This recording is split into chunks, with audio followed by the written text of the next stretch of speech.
Thank you for joining us for Muddy River News this week. My name is David Atta, and I am the editor here at Muddy River News. And joining me today is the newly minted chief of the Quincy Fire Department. You've been on the job for about a month? Yeah, 6 weeks. 6 weeks. Steve Salrin, welcome. Yes, thank you. Appreciate it. Anyway, for those of the people out there who don't know a lot about your background, how long have you been involved in firefighting efforts in your life as a professional? Since 1995, actually. Okay, and you started where? I started in the volunteer department in Nauvoo. Okay. That's Hancock County, born and raised. Yeah. And spent 9 years in that department. Last 4 as chief. In 2004, I got hired on Quincy, and myself and my family moved down here. Now, so you've been, I think the numbers I remember in the story that we did with you earlier, you've been here in Quincy for 20 years, right? Almost 21. Yeah, and you applied for the fire chief position in 2021 when Bernie Valcamp was named. Correct. What did you learn about that process that helped you in regard to reapplying for the job this time? I take 100% ownership in the fact that I was not chosen for that position because I did not sell myself very well to the commission. I made an assumption that we had already established that connection and they knew who I was, and I didn't really have to come in and start from ground zero and sell myself. And I think that played 99% role in their choice. Okay. What made you decide to get into firefighting, in a lively? We all grow up as kids and go, I want to be a firefighter, and we wear the little plastic red hats. But for you, what made you decide, I think this is what I'm going to do for a living? So when I graduated high school, my wife and I got married pretty young, and we ended up in Nauvoo because that's where I worked. Right. Joined that department after I worked with the guy that was on the department. We talked about it, and he's like, hey, we need some help, and who doesn't like fire trucks and that kind of activity, excitement. So joined them, got heavily involved in that right out of the gate. I ended up down here, I think, kind of by accident because we initiated the basic firefighter course through John Wood Community College. Okay. John Wood Community College utilizes a lot of Quincy firefighters for their instructors. So we had instructors from Quincy Fire Department and Nauvoo, got to build relationships with a couple of those guys, and they're like, hey, you should come down and test for us. And at that point, I'm like at the point of aging out of being able to. So I did. It even encouraged me to test in other departments, which I went to Champaign and actually tested over there. And so fortunate enough that I was hired July 26, 2004. Okay. Yeah. What would you be doing if you weren't a firefighter? Well, that's a good question. I was actually the plant superintendent for the River Grain Terminal up in Nauvoo. Okay. So probably still be doing that then?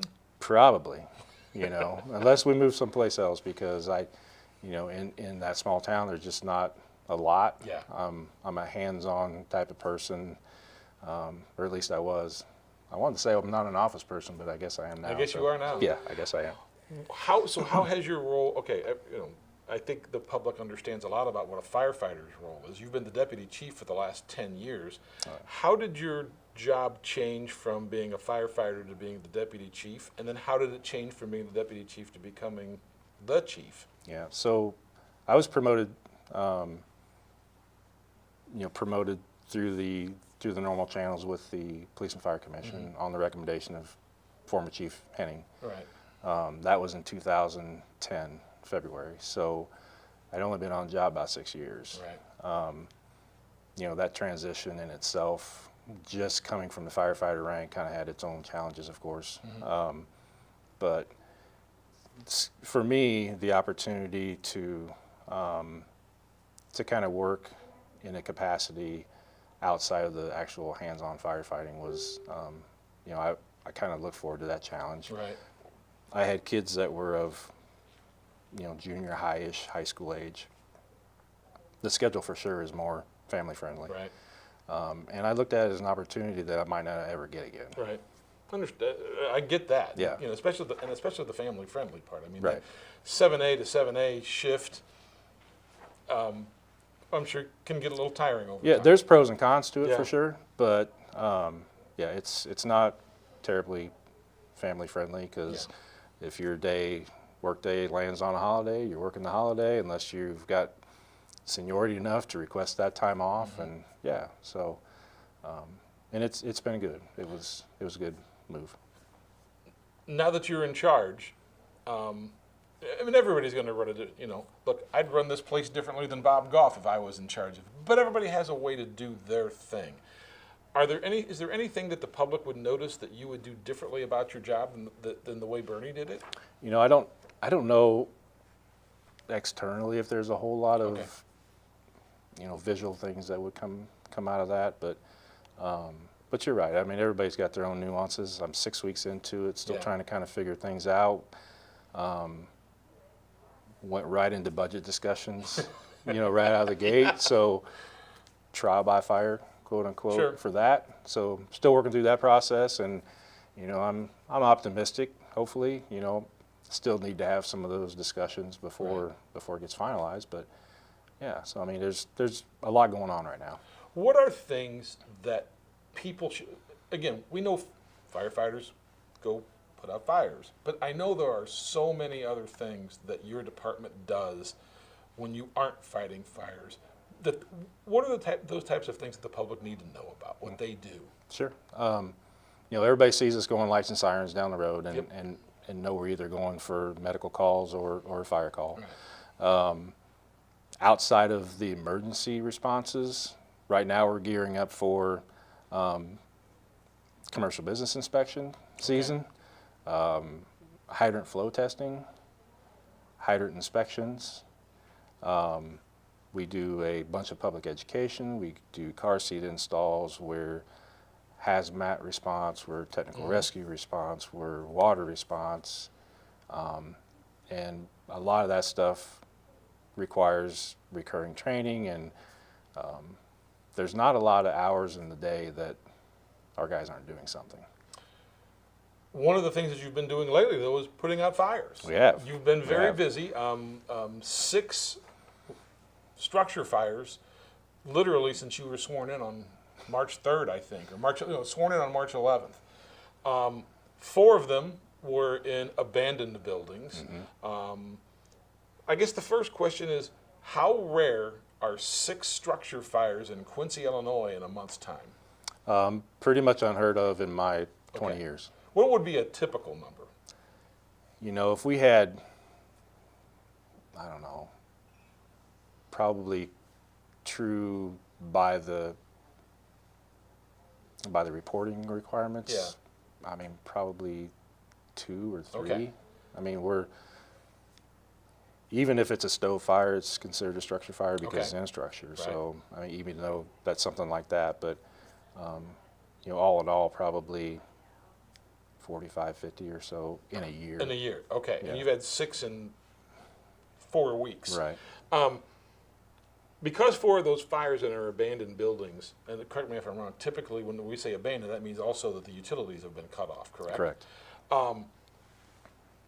When you know that information, that you get there, here's a fire, utilities have been cut off, it's not lived in, how does your staff's investigation of the cause of that fire begin?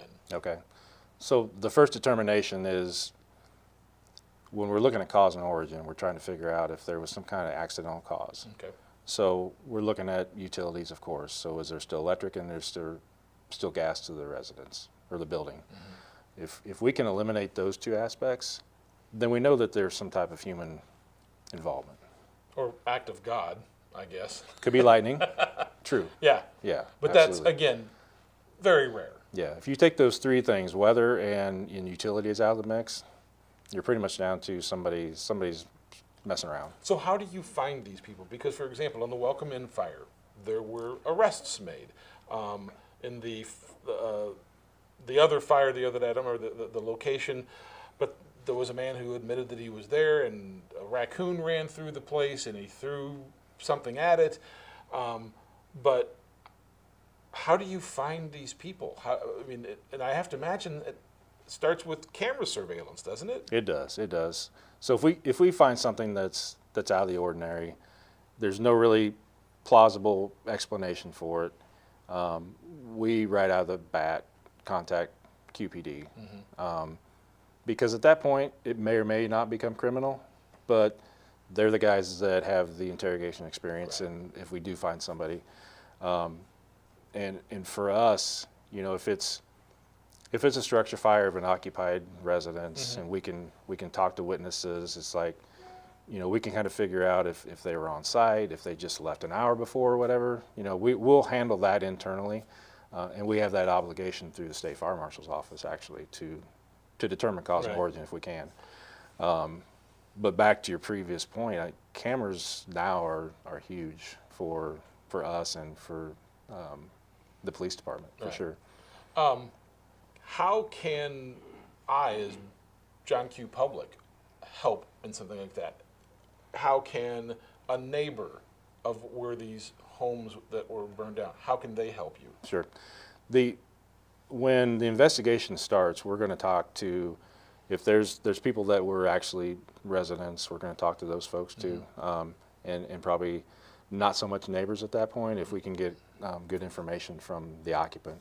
If it's an abandoned home, if you're a neighbor of a house that burnt, expect to knock on the door to kind of see if you've seen anything, heard anything, you know, if there's been activity around there with different people. Or. But my guess is you'd like to hear that if it's happening before the fire starts, if that's something that would, but that's where they need to call QPD. QPD, yeah. So yeah, it kind of goes back to, you know, the whole terrorist and active shooter stuff. If you see something that doesn't look quite right, or if there's something recurring happening that doesn't look quite right, then yeah, definitely make that call. You know, I don't know. It's going to have to be prioritized by PD, of course, and when that interaction takes place with them. But yeah, it's see something, say something. All right, you've got a chance. You know, we've got all the millions and millions of people who are watching our video tonight. Okay.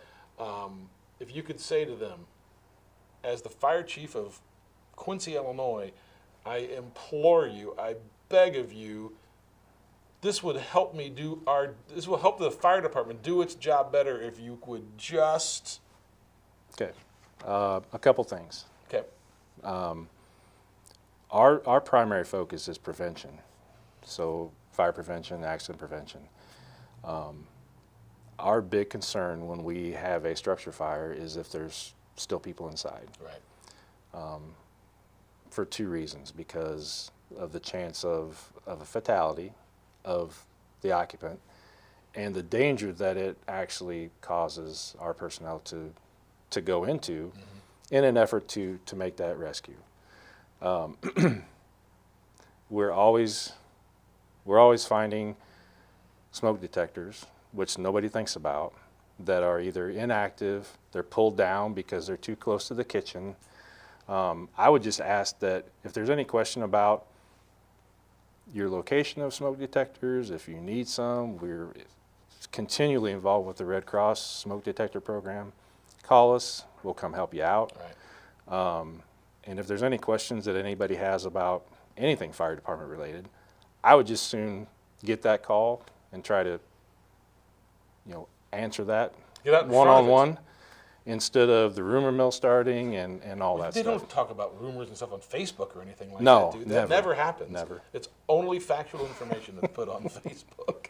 Anyway, congrats. Yeah. And thank you for the time. Yeah, appreciate it. Appreciate it. Good luck, and enjoy your first budget round. Thank you. I bet that's just a barrel full of monkeys for you guys Yeah, to have to worry on. It's a good time. It's a good time.